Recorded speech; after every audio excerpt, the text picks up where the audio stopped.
Buckle up, y'all, because this is gonna be a long one. First off, I just want to go ahead and take this time to address something real quick. I know the radical turn that my channel is taking. I don't like talking about politics. I don't like talking about racial stuff. I really don't. I don't like talking about these things because of the fact that they are. These are serious things to talk about, and I want this channel to be as unserious as possible. But the problem is that like politics is everywhere now. Politics is everywhere. Race is everywhere. If you go back into American history, race was even a discussion back then because like slavery was a discussion. It was like people even knew back then this is wrong. These are people. We shouldn't be doing this. But it took forever for that to actually be like addressed in a much more public sphere because people were, people was like, yeah, but that's just how things are supposed to be. In any case, I'm addressing this because of the fact that it's like I know that I'm talking a lot. I know that I'm taking a really radical turn against like right wing stuff, and I hate, I obviously I do hate like people who hate black people, and I do hate races and things of that nature. I just need y'all to understand though that there is a deeper meaning as to why this is happening, and it goes back into my childhood because I can't stress this enough. I was almost a black conservative. I was almost a black Republican. Okay, so the last time I went to training, there was actually a trainee over there who saw me, and he was like I said, he only saw me a few times. Like he was kind of one of the newer guys, and we were just shooting the breeze and chit chatting. The locker room talk is actually a real concept, as much as I hate to address that. But he asked me, what type of girl are you into? What skin color? What's your preferred skin color when it comes to any woman? And I basically told him the kind that wants me. That was the first answer. But obviously he was like, yeah, but what skin color though? I'm like going, well, I mean, I do like black women. You know what I'm saying? And the reason why, I know why he asked this question, because looking at me, you would think that I'm anti-black woman, which I am not, by the way. As I made videos about the concept of how I truly, truly believe that if we care more about black women, they will actually like save this nation, if not the whole entire world. Yeah. But I do know that like a lot of guys who do hate black women, they do have a look, and I do know that I share that look. But it is something like it is something to kind of address because yeah, I was almost a black Republican, and I know that I still kind of look like one to some degree. So it makes sense for that to happen. The reason why I'm talking about this though is because I really want people to understand that this wasn't just a Trump thing. This is before Trump.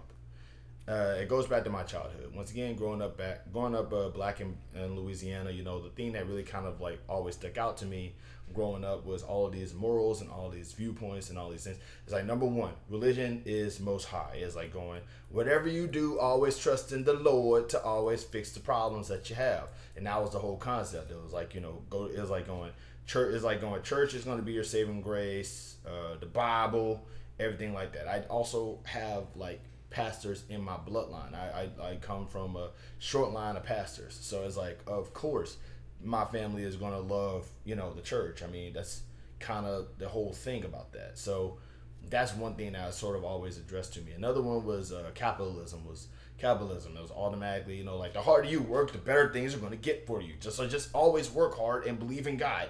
And also the LGBTQ community is going to like come and get you at any moment. So always be afraid of them. These were concepts that was always thrown at me as a child. I need you to understand that this, like, this is my, before my frontal lobe is forming, these are the thoughts that are being like incorporated into my brain. Religion, capitalism, homophobia. Let's go, right? Growing up, you know what I'm saying? But like obviously these were the things that, and then I started, going to school.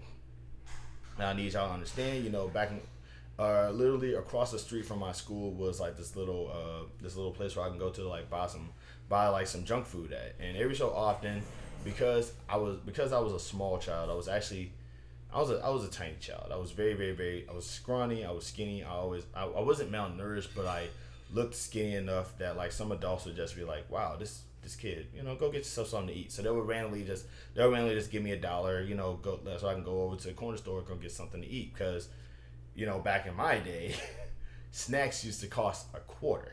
Okay, you could literally like buy like maybe about three things of cookies with $1.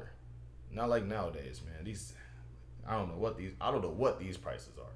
But the fact of the matter is that like $1 actually did sustain me, my little, and I was always had a sweet tooth. But I'm steering off here. But my whole thing was that like when I realized, once I spend money, I don't have it anymore until the next time I get it. I started getting into the idea of saving money. So whenever somebody would give me money, which was not as common as you would think, but it would still just randomly happen. But every so often, whenever I would get money, I would always put it in my little piggy bank. You know what I'm saying? And one time, I got a whopping $7. I felt proud as heck. You know what I'm saying? I saved up I saved up $7. The thing that I wanted was $5. I got the thing that I wanted, and I was just like, heck yeah. And but because I was so proud of how I managed to be responsible with money, every so often, whenever my mom would bring me around other adults, I would talk about how I saved up money to get this thing that I wanted, and people would be like, "Well, that's very conservative of you." And I need y'all to understand. I was like, as a kid, I know how to read. I knew how to read at a third grade level at the age of 5, and also Mama was introducing me to like a lot of black slave trauma movies, which is I'm gonna get into that a little bit later. Um, but I knew how to read, and I knew the concept of root words. So whenever I heard the word serve, conservative, I thought that was just another way to say save. So I thought conservative was just another word for people who save up money good. Also, if you hear noise in the background, I'm not here alone. He's cool with me yapping. But the whole concept is that I'm just I was under this idea that being conservative meant saving money good. So I felt really proud that somebody would tell me that you're conservative because you're saving up money. And every single chance I got when my mom would put me about like other adults, I'd be like, I'm conservative. You know what I'm saying? Like a gold star on my chest. I was really proud. And people would be like, yeah, that's a good job. You're conservative. And I didn't know, obviously, as a kid, that being conservative had a deeper meaning than, obviously me saving up money or whatever. It was obvious. I didn't really know anything about politics, even though the earliest election I remember was Clinton and Dole. It was Clinton, Dole, and Ross Perot. And I remember just thinking to myself, who's this Ross Perot fella? God, that was a crazy time. I think it's even funnier that he was on all that. But obviously, the older I got, the more I started to like sort of understand politics a little bit and sort of understand what being conservative was. I still didn't know. I just heard the word a lot. I would hear more words when it comes to politics, including the words Democrat, Republican, and liberal. And and one thing that really struck me about the word liberal was that like people wouldn't say liberal back in the day. They would say bleeding heart liberal. And that would always be to like sort of address people who was displaying some sort of empathy. So whenever I would hear the phrase bleeding heart liberal, I would always assume that the person who's using that term is a psychopath, and the person that they're addressing it to is at least a little bit empathetic. So the term bleeding heart liberal or liberal in general just never had a negative connotation for me, because once again, it would be used as a means to like mock somebody who was showing empathy. So nobody could ever say the word liberal to me, and I would just take that as an insult. You know what I'm saying? Even though probably in this day and age I probably would, but like back then probably not. But but I didn't know what conservative and Republican and Democrat meant. You know what I'm saying? I just knew that these were things that just people said. Um, but for a long time, I thought I was conservative as far as saving up money, not really in a political sense. But things started to get really bad for me, ideology wise, because like once again, I was introduced to all of these black slave trauma movies. Like I remember watching the Roots series, and then the Amistad and Miss Jane Pittman. Those are like the big three that I remember, but there was more. And and I was under the impression that my grandmother went through this stuff because I was a little kid and nobody ever told me, hey, slavery ended a couple of centuries ago, yada yada yada. You know what I'm saying? I was under the impression that my grandmother, who is old but not that old, who that she went through slavery. So I was under the impression that like white people bad, black people good. So whenever there was an issue dealing between like black people versus white people, which surprisingly wasn't like brought to my attention as much, I would always side with the black people because black people good, white people bad. Until I started going to school, and I went to a predominantly black school, and I was getting picked on remorselessly by these black kids who would just, they would not stop. It was always, now back then, like obviously in elementary school, it was like LOL 4 eyes, right? And I would just be like, leave me alone. And they'll be like, leave me alone. No, we're going to pick on you anyway. You know what I'm saying? They would just like make it very clear that they did not like me because of my physical appearance. Because I'm like, once again, like just picture how I look right now, but with lighter skin, very skinny, very short, and also a bald head. So, because mama did not like hair. In any case, though, I'm telling you, man, this is just one of those things. Like revisiting these things is kind of traumatic for me, but I need y'all to understand where I'm coming from with this. Growing up bullied by black kids, that really kind of like messed me up, and it only got worse when I was in like middle school, and in high school. I don't remember what time it was. I don't remember what time frame it was, but I do remember getting picked on by another black kid. And I just remember just screaming. I just remember just eking out, bro, why are you doing this? I'm black too. And I remember that kid saying, he laughed and said, so what? And that traumatized me. Because the first thing that went through my head is that, like, I was always under the impression that, black people need to come together because we're underneath this umbrella of oppression, and we need to stand up against the white menace that are, like, taking down our lives and messing us up. I was hotep based, bro. I was ready for this. Like, this revolutionary Black Panther thing. And that black dude saying, LOL, so what? When I told him I'm black too and we shouldn't be doing this to each other, that crushed it, man. That killed it. I ain't gonna lie to y'all. So, like I said, so my ideology, my pro-black ideology that I had really like took a nosedive, and I started getting more and more interested. It's like, okay, if these black people are gonna hate me for being black, then I'm gonna hate black people back. And instead of me, in the process, I found myself doing research into like people who hated black people the best. Air quotes for that reason. And those people included, obviously, the bad guys from the Civil War and their biggest fans. And I also found myself sort of learning about Mr. Funny Mustache from World War II and David Duke. And I just remember just like reading up on these guys, I skimmed through it. I didn't really like dive deep into the stuff, but I skimmed through it, and I'm just like, okay, this is my tribe.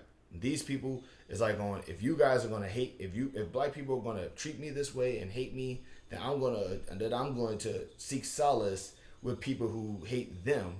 So it's like whenever bad things start to happen to me, these guys are going to have my back because they hate you guys just as much as I do, because you guys have pushed me this far. And I try to interact with this community. And the sad part is, obviously, a very odd, diverse community, because I remember I had a white friend, an Asian friend, and a white passing Latino friend. Or I think his last name was like Gonzalez, but he looked white, but he like spoke Spanish too. But in any case, but we would hang out like we would hang out at lunch, and what I wasn't aware of was that I was just a token friend, because the white guy in the group, he would every so often we like be talking, and he would say a random black joke, and I would just be like, okay, let's settle down, guys. Like, to be fair, he would like sort of make fun of everybody in some fashion, but when I was there, I noticed that he would like go extra hard on the black jokes. Like, he'll say something like, hey Manny, say simmer down now, you know what I'm saying? And my stupid behind, I would go along with it because I thought I was just interacting with my friends. I didn't know that I was being tokenized and being put into these types of situations, because I didn't really have any social cues. I didn't have friends growing up. So it's like I thought, okay, this is what friends do. And I didn't know that that's not what friends do. I didn't realize that this was the sort of things that was like, that people do with people that they consider to be a joke. It's like, wind them up and watch them go. You know what I'm saying? That's what I didn't realize that I was being winded up. And then when I found out that I was being winded up, it was kind of messed up. Because like sometimes the Asian dude wouldn't come to school. So they would make jokes about the Asian dude. And like sometimes when we ultimately ended up getting another white guy into the group, And from what I understood, like when me and the Asian dude wouldn't show up, and whenever the other guy wouldn't show up, that he would make jokes about him being gay, because he wasn't gay. He was just, it's like going, well, you're white too. I can't make fun of you for being white. I'm gonna have to find another way to insult you. And then I just realized that I was just surrounded by bigots who just kind of just sort of didn't really, they just wanted to hate everybody, but they wanted to be able to say, hey man, it's cool because we're all cool with it. It's like it's cool because all my friends are cool with me making these jokes about them. And as time went by, I realized that that wasn't the case. But I never really like confronted them about it, but I did just stop like hanging out with them. You know what I'm saying? Once I realized what was happening, and that was really kind of like messed me up. But the problem was that like I realized I'm back on my own again. I need y'all to understand specifically that like I wanted friends. I wanted my tribe. I wanted people that I could interact with. My brothers were cooler than me, so they found their tribe relatively quickly. I was the odd man out because like all I wanted to do was just talk about anime, and all I wanted to do was talk about like anime and and comic books, and nobody at the time was really into that nerd stuff. Like back in the day, this was the sort of thing that you just got ostracized for. If you were into that nerd stuff, you just you may as well have put a target on your back and your front at the same time. You know what I'm saying? Especially if you were black. Like being black, you're supposed to like basketball and sports and boxing and fist fighting. I was into anime and pro wrestling. Look how that turned. Like man, my school years was rough. As time went by, though, but it's like I had. So I was trying to find my tribe. I just didn't. I didn't. I got tired of feeling alone. So social media will ultimately become a thing. I need y'all to understand. I'm older than Google, so it's like people in my age group, we're older than social media. Okay, I just want that to be addressed right now. We're not. We're older than social media. Just understand that. But like when social media became a thing, I found myself wanting to sort of interact with, just interact with people who had the same, who just had the same interests as I did. Because the older I got, the more I started to really love my hometown. I still do love my hometown. One of the big reasons why I want to be successful is because I want to make enough money that I can come back to my hometown and do things from my hometown that probably couldn't be done before. That's what I always wanted to do. But there was a group on Facebook about hey, do you like your hometown? We like that. We like the hometown too. Let's all get together and talk about how awesome the hometown is. And I went into that group, and I forget the name of it. So long ago. But I went into that group, and y'all need to understand my hometown. As much as I am passionate about it, I also have to address the fact that it's still a hokey small town, chock full of it's not even a small town. It's a pretty reasonably sized town. But we got a Walmart. We got a few Walmarts. Okay, we moving up. We got Waffle Houses. We got shopping centers. But the fact of the matter is that we still also have racist, bigots, and sociopaths and misogynists and stuff in that group. So in the town, so it's in the group we will have community updates oh dude, we're having this event showing up, we're having all these cool things happening. Get a chance to check out this thing, that thing, all these other cool things. But this was also around the time that Barack Obama was on a campaign trail. So every other post would be oh, Barack Obama bad. You know what I'm saying? He's about to do all these terrible things. He's actually a Muslim who's about to kill America from the inside. Blah blah blah rah rah rah. Most of the stuff that this absolute dumpster fire of a president that we got right now is currently doing, that was under the impression that Barack Obama was going to do back then. I'm talking before he became president. And I would see these posts, and a lot of these posts would be anti-Barack Obama coded. And I didn't know enough about Barack Obama to care about defending him. But I do remember that they would talk about him being black, him not being white. And that would really sort of be the jokes. The source of their jokes would be, he's not white, that is bad. And I would say, what's wrong with not being white? Or something to that effect, you know what I'm saying? And, I'm in this group, you know what I'm saying? And the thing was what's wrong with not being white? And this dude, and people would get upset with me for confronting this person over these types of posts, and that was the moment when I realized that I can't be a black Republican because these people will call themselves proud Republicans, and I would hang out with them. So I thought, okay, I'm hanging out with them, I'm interacting with them, I probably might be one as well. And then I just realized that they would never call this stuff out. They would never challenge these things. It was just always, actually, you're the one at fault because you're up, you're doing these things. You know what I'm saying? It's like one of my least favorite things that they would say is, once again, going back to what I said earlier, one of the things that we will address is working hard will get you crazy results in life. If you work hard enough, you're going to get the things that you want. And like, so one day somebody basically told me that I was going through a time where I was financially unstable, and they were talking about, well, maybe when Barack Obama becomes president, he'll give you a big old welfare check because you don't work. And I'm just like, I've had a job since I was like 16, bro. What are you talking about? You know what I'm saying? And this was like, well, you don't work hard enough. You know what I'm saying? And these are people who don't know me saying this stuff. And I would lash back out at them, and it would just, and people would get upset with me about it. They would be like, well, you shouldn't be saying that sort of stuff because, like, he was just joking around. He was not joking around. People would not challenge these perspectives. They would not challenge these things.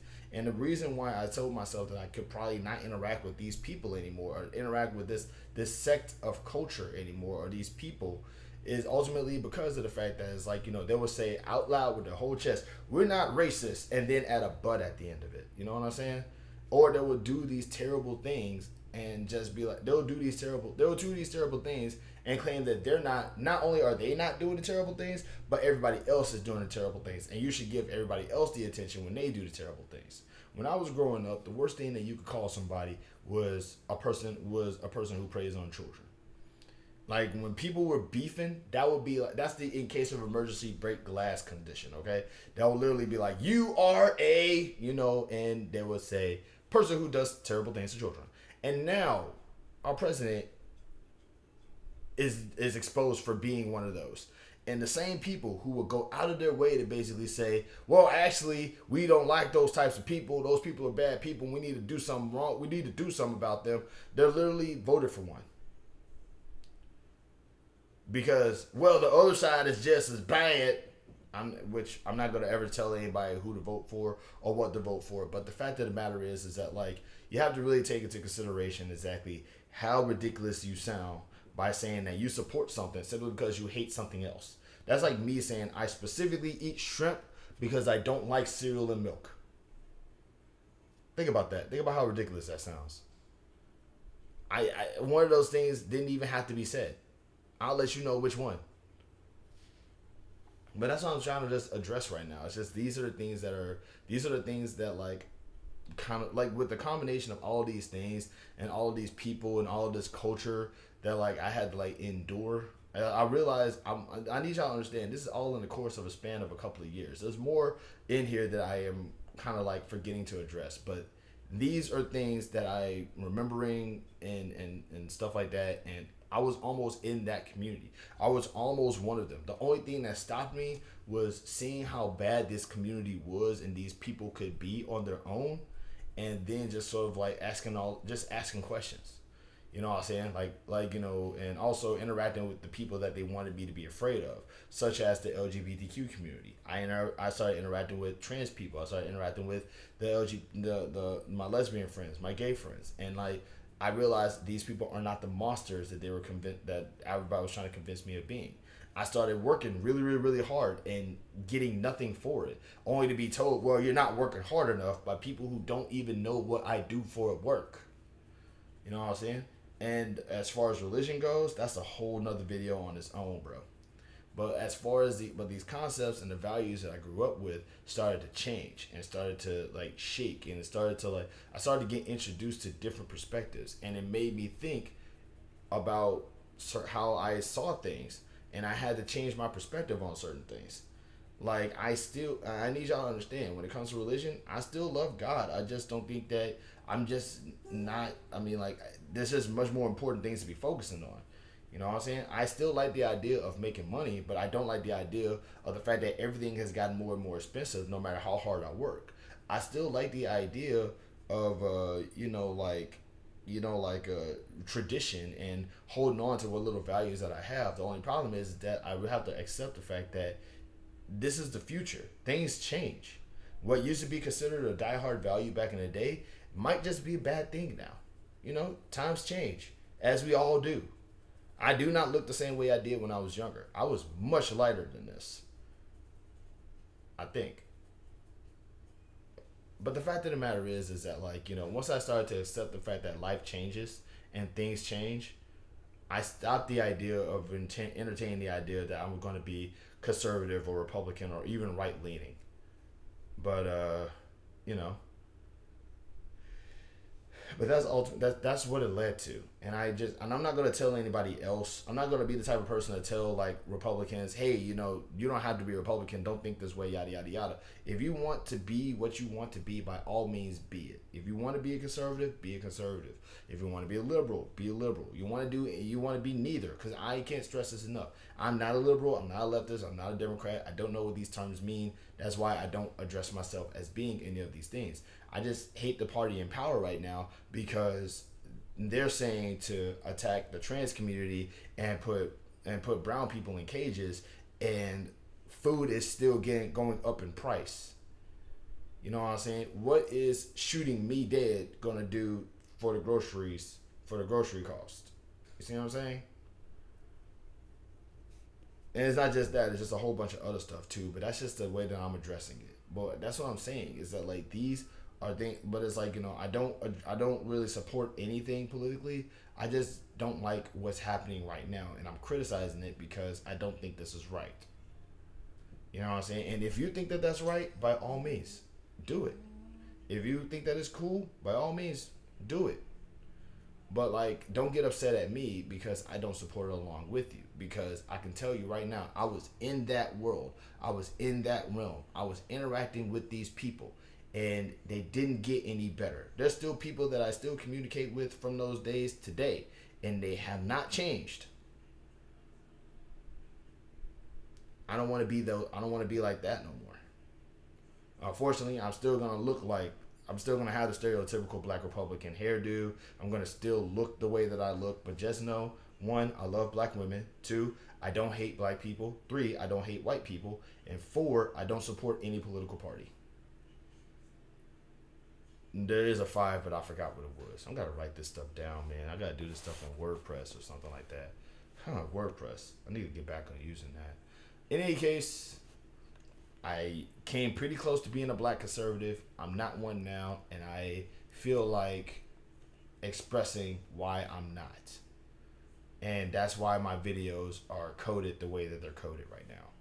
But don't worry, I still will talk about like other things as well. But in the meantime, just know that if things keep going as bad as they're going, you're going to get this a lot more. Love and peace, and I hope that all y'all are doing good out there. And I'll see y'all again.